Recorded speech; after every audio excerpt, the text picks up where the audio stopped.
যোগী আদিত্যনাথের সভায় যোগ দেওয়ায় বিজেপি কর্মীদের মারধরের অভিযোগ। সিউড়িতে উত্তরপ্রদেশের মুখ্যমন্ত্রী যোগী আদিত্যনাথের দলীয় সভায় যাওয়ার এবার বিজেপি নেতা কর্মীদের বাড়িতে চড়াও হয়ে মারধরের অভিযোগ তৃণমূলের বিরুদ্ধে। বিজেপির মণ্ডল সম্পাদক সহ দুজন সিউড়ি সদর হাসপাতালে ভর্তি। এলাকায় ব্যাপক উত্তেজনা। ঘটনাটি ঘটেছে বীরভূমের সিউড়ি 2 নম্বর ব্লকের কোমা গ্রাম পঞ্চায়েতের গাংটে গ্রামে। তদন্তে পুলিশ। আগামী 13ই মে চতুর্থ ধাপার লোকসভা নির্বাচন বীরভূমে লোকসভা নির্বাচনকে সামনে রেখে শাসক বিরোধী দুই রাজনৈতিক দল নানান কর্মসূচি গ্রহণ করছে। গতকাল অর্থাৎ মঙ্গলবার বীরভূমের সিউড়ির বেনিমাধব স্কুল মাঠে রাজনৈতিক সভা করেন উত্তরপ্রদেশের মুখ্যমন্ত্রী যোগী আদিত্যনাথ। স্থানীয় বিজেপির অভিযোগ, বিজেপির সভায় যাওয়া যাবে না। এই মর্মে সন্ধে থেকেই হুমকি চলছিল। মধ্যরাত্রে সিউড়ি 2 নম্বর ব্লকের কোমা গ্রাম পঞ্চায়েতের গাংটে বিজেপি মণ্ডলের নেতা মিলন বেদের বাড়িতে চড়াও হয় তৃণমূল আশ্রিত দুষ্কৃতীরা। মিলন বেদে ও তার পরিবারকে মারধর করা হয়। এই মুহূর্তে সিউড়ি সদর হাসপাতালে ভর্তি, সেখানেই তাদের চিকিৎসা চলছে। যদিও এই ঘটনার দায় নিতে নারাজ তৃণমূলের দাবি সম্পূর্ণ মিথ্যা এবং ভিত্তিহীন অভিযোগ করেছে বিজেপি। বীরভূম লোকসভা কেন্দ্রে বিজেপি প্রার্থী দিতে পারছে না, তারা বিপুল ভোটে হারবে নিশ্চিত। এইসব ভেবে তৃণমূলের বিরুদ্ধে মিথ্যা অপবাদ দিচ্ছে। কাজী আমিরুল ইসলামের রিপোর্ট। কালকে আমার ছেলেরা মিটিংয়ে এসেছিল, নিয়ে রাতের বেলায় ঘুমোইছি, আমরা ঘুমিয়ে গেছি। তারপরে ওরা এসে সবাই মিলে গালাগালি করছে, রাস্তা মোটর সাইকেল নিয়ে গালাগালি করছে। নিয়ে আবার তারপরে খানিক্ষণ পরে আবার ঘুরে এসে আমার বাড়িতে যাই। আমার ছেলে ঘুমাইছে, ছেলেকে উঠিয়ে খুব মারধর করছে। আমরা বলছি মেরো না বাবা, মেরো না, মেরো না। আমাকে জোরসে ঠেলে দিল, পড়ে গেলাম। তারপরে কান মুঠোয় চড়িয়ে দিল, এই গলাতে ধরে ছুঁড়ে ফেলে দিল। ওই সুকেন বেদে আর অচিন্ত বেদে আর শোবে বেদে আর রাহুল বেদে, আর তার সাথে অনেক লোক ছিল। অত তো রাতের বেলায় আমি দেখতে পাই নাই, অনেক লোক ছিল। হ্যাঁ ছিল। এটা কারা? ওরা তৃণমূলের লোক। আর আপনি কি পার্টি করেন? আমরা বিজেপি করি। কি নাম আপনার? হ্যাঁ, কি নাম? আমার নাম সাবিত্রী বেদে। গতকাল রাত্রে সকলে জানে যোগী আদিত্যনাথের সিউড়িতে একটা বড় জনসভা ছিল। সেই সভাকে কেন্দ্র করে সূত্রপাত হয় প্রথম ঝামেলাটা হয় সিউড়ি 2 ব্লকের কোমা পঞ্চায়েতের গাংটে গ্রামে। আমার গাংটে গ্রামের মণ্ডলের ভাইস প্রেসিডেন্ট মিলন বেদেকে তৃণমূলের দুষ্কৃতী বাহিনী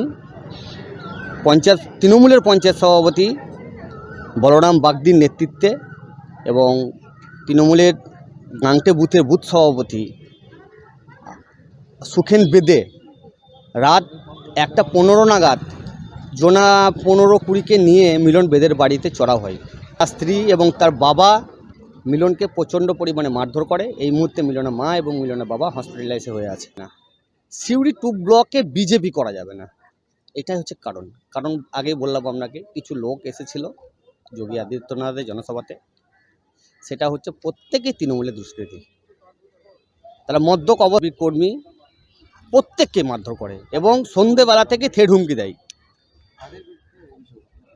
আমার অভিযোগ হচ্ছে অ্যাকচুয়ালি সুখেন বেদে বুথ সভাপতি, পঞ্চায়েত সভাপতি বলরাম বাগদি, আরও অনেকে ছিল। আমরা চাইছি, আমরা আইনি দ্বারস্থ হয়েছি, থানায় অভিযোগ লিখিত আমরা দেব। নিজে অফিসার রাত্রেই গিয়েছিলেন এবং রাত্রে অফিসাররাই রেস্কিউ করে নিয়ে এসে হসপিটালে ভর্তি করলেন মিলন বেদেকে। 2 জন ভর্তি আছে, মিলন এবং মিলনের মা। আমার নাম উৎপলীন মণ্ডল, আমি সিউড়ি 2 ব্লকের মণ্ডল প্রেসিডেন্ট, বিজেপি, ভারতীয় জনতা পার্টি। দেখুন, গতকালকের যে ঘটনা সেটা সম্পূর্ণ পারিবারিক ঘটনা। আপনারাও একটু খবর নিয়ে দেখুন। ওখানে রাজনৈতিক কোনো ঘটনাই নয়, এটা মিথ্যা অভিযোগ আনছে, রাজনৈতিক একটা রং লাগানোর চেষ্টা করছে, প্রচারে আসার চেষ্টা করছে বিজেপি। এর বাইরে কিচ্ছু নয়, কোথাও কোনো সংগঠন নাই। একটু প্রচারে আলোয় আসার জন্য মিথ্যা অভিযোগ দিয়ে পারিবারিক ঘটনাটাকে রাজনীতিতে ফেলার চেষ্টা করছে, এর বাইরে কিচ্ছু নয়। আমি আপনাকে খুব দায়িত্ব নিয়ে বলছি, আমাদের দল অত্যন্ত সুশৃঙ্খল দল, আর আমাদের সংগঠন মমতা বন্দ্যোপাধ্যায়ের উন্নয়নের সপক্ষে খুব শক্তিশালী সংগঠন। মানুষ তৃণমূলের সাথে আছে। ঠিক, তাই যাদের সংগঠন নাই তারা এই মিথ্যা অভিযোগ আনবে। কোথাও কোনো মারধর হয়নি, কোথাও কোনো তৃণমূল কংগ্রেস কর্মীরা কারোর সাথে বচসায় জড়ায়নি, সম্পূর্ণ পারিবারিক ঘটনা।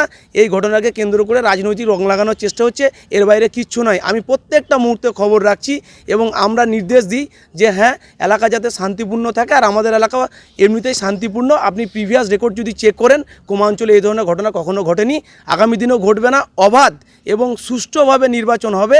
মানুষ তৃণমূলের সাথে ছিল, আছে, আগামী দিন থাকবে। বলছি তারা একটা ভিডিও প্রকাশ্যে আনছে যেখানে দেখা যাচ্ছে তারা অভিযোগ করছে 15-16 জন বাইক নিয়ে ঢুকে তাদের উপর তাণ্ডব চালায়, মারধর করে। তারা একটা ভিডিও প্রকাশ্যে এনেছে। আমি আপনাকে বলি, 15-16 জন বাইক নিয়ে যেটা কথা বলছেন, কি কোন পরিপ্রেক্ষিতে বলছে আমি জানি না। পাশাপাশি বাড়ি তাদের, তারা আবারও বলছি বিজেপির মানে টোটালটা মিথ্যার উপরে দাঁড়িয়ে আছে।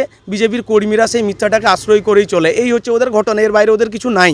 ঠিক, তো কোনো বাইকে টাইকের ব্যাপার নাই, পাশাপাশি পারিবারিক ঘটনা, পাশাপাশি তাদের বাড়ি, এর বাইরে অন্য কিছু নাই। আপনারা একটু খবর নিলেই বুঝতে পারবেন। আপনার নাম, আপনার পদ? আমার নাম বলরাম বাগদি, কোমা অঞ্চল তৃণমূল কংগ্রেস সভাপতি।